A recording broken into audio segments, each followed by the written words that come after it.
ये सच्ची कहानी आंध्र प्रदेश के विशाखापत्तनम की है। इस घटना में पहले एक आदमी अपने पड़ोसी की बेटी का बलात्कार करता है। फिर वो बाप अपनी बेटी के बलात्कार का बदला 6 लोगों को काट कर लेता है। 6 लोग जो बदले की आग में काट दिए गए, उसमें 2 बच्चे भी थे। दिल थाम कर बैठें और ये दिल दहलाने वाली वारदात को सुने। विशाखापत्तनम जिले के पादुर्थी मंडल में जुट्टादा गांव है। 15 अप्रैल 2021 को सुबह जब एक घर में कोई हलचल नहीं हुआ तो पड़ोसियों को बहुत आश्चर्य हुआ। उस घर के लोग हमेशा सुबह जागकर घर के बाहर टहलते थे। जब पड़ोसियों ने घर के अंदर जाकर देखा तो उनके रोंगटे खड़े हो गए। पूरे का पूरा परिवार जो कि 6 लोगों का था, मरा हुआ खून से लथपथ यहां वहां घर में पड़ा हुआ था। कोई जमीन पे तो कोई बिस्तर पे तो कोई आंगन में, एक बुढ़िया तो किचन में मरी पड़ी थी। मरने वालों में 2 बच्चे भी थे।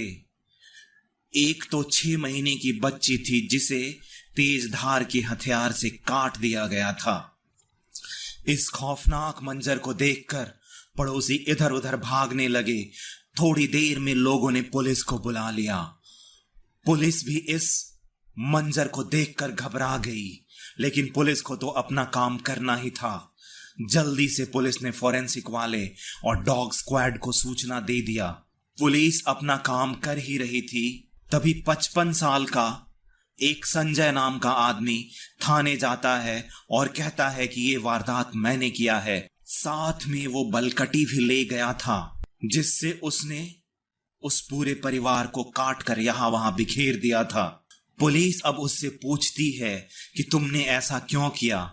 अब संजय जो कहानी सुनाता है तो एक बार फिर से पुलिस हतप्रभ रह जाती है। दरअसल संजय की एक बेटी थी जो 20 साल की थी। वो पढ़ाई में बहुत अच्छी थी। वो पढ़ लिख कर कुछ करना चाहती थी जिंदगी में। लेकिन एक दिन जब वह घर पर अकेली थी तो उसका पड़ोसी विजय किरण उसके घर आया और उसकी बेटी को कहा कि बेटा, अगर तुम अकेली हो तो मेरे घर में चलो, कुछ जरूरी काम है। वो 20 साल की लड़की अपने पड़ोस के अंकल जिनसे उनका पारिवारिक रिश्ता था, उनकी बात को टाल ना सकी। आखिर वो उसे अंकल कहती थी और वो पापा के अच्छे दोस्त भी थे। वो अपने अंकल विजय किरण के घर चली गई। उस दिन उस विजय किरण के घर में भी कोई नहीं था। जब वो लड़की विजय अंकल के घर जाती है तो वहां अंकल उसे कुछ छोटे मोटे काम करने को कहते हैं। जब काम खत्म हुआ तो अंकल उसे पीने को कोल्ड ड्रिंक देते हैं।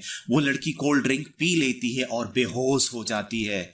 जब उसकी आंखें खुलती है तो वो पूरी तरह से नंगी थी और उसके ऊपर वो अंकल लेटे हुए थे। वो कुछ समय में सब समझ जाती है और अंकल को धक्का देती है। इसके बाद वो फूट फूट कर रोने लगती है।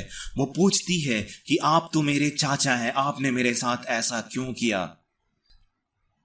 अंकल इन बातों का जवाब तो नहीं देता, लेकिन वो अपनी मोबाइल में उस लड़की की नंगी तस्वीर और उसके साथ किए गए दुराचार का वीडियो दिखाता है।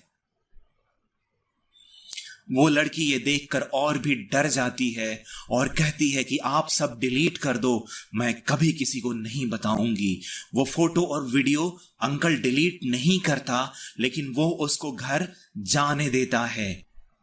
लड़की घर तो चली जाती है, लेकिन बात यही नहीं रुकती। अब वो अंकल विजय किरण उसे ब्लैकमेल का सिलसिला शुरू कर देता है। वो अक्सर लड़की को घर बुला लेता या जब उस लड़की के घर में कोई नहीं होता तो वो उसके घर पहुंच जाता और दुराचार करता। बात यहीं तक नहीं रुकी।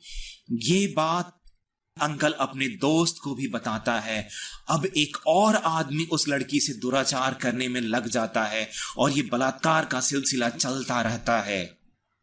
बार बार के दुष्कर्म से लड़की की सेहत गिरने लगती है। वो पढ़ाई में भी अच्छा नहीं कर पाती है।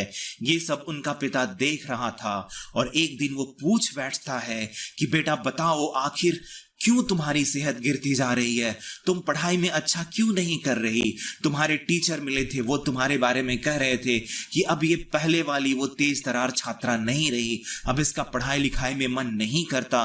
तुम क्यों पढ़ाई नहीं कर रही हो? माँ बाप जब दोनों प्यार से पूछते हैं तो लड़की एक एक बात शुरू से बता देती है। अपनी बेटी के साथ हुए बार बार बलात्कार की घटना को सुन और समझकर माँ बाप फूट फूट कर रोने लगते हैं। तभी बाप उठता है और भागकर थाने जाता है और एफआईआर दर्ज करा देता है। उस बलात्कारी अंकल को जेल हो जाती है, लेकिन वो पैसे के बल पे महीने दिन के अंदर ही छूट कर वापस आ जाता है। अब जब वो रेपिस्ट अंकल जेल से बाहर आया और जब कभी भी उस लड़की या उसके परिवार को देखता तो वो ठहाका लगाकर हंसने लगता और कभी कभी कमेंट भी कर देता। उस अंकल के इस बर्ताव से लड़की की दिमागी हालत बिगड़ने लगी। अब वो रात में सोते सोते जाग जाती, चीखने लगती और पागलों की तरह बातें करती।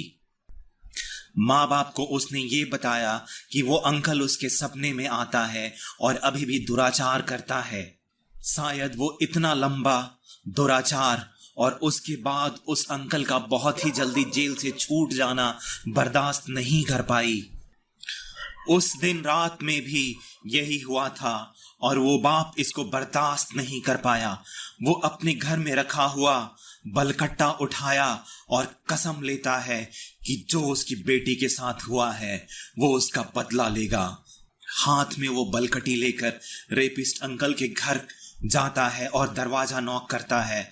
दरवाजा रेपिस्ट अंकल का पिता खोलता है। वो वहीं पे उस बलकटी से उसे काट देता है। उस बुढ़े की चीख को सुनकर उसके घर से सूर्य किरण अंकल की बीवी बाहर आती है। वो बाप उसी बलकटी से एक बार में ही उस औरत को भी काट देता है। खून से लथपथ वो घर में घुसता है और बारी बारी से सभी को काट देता है।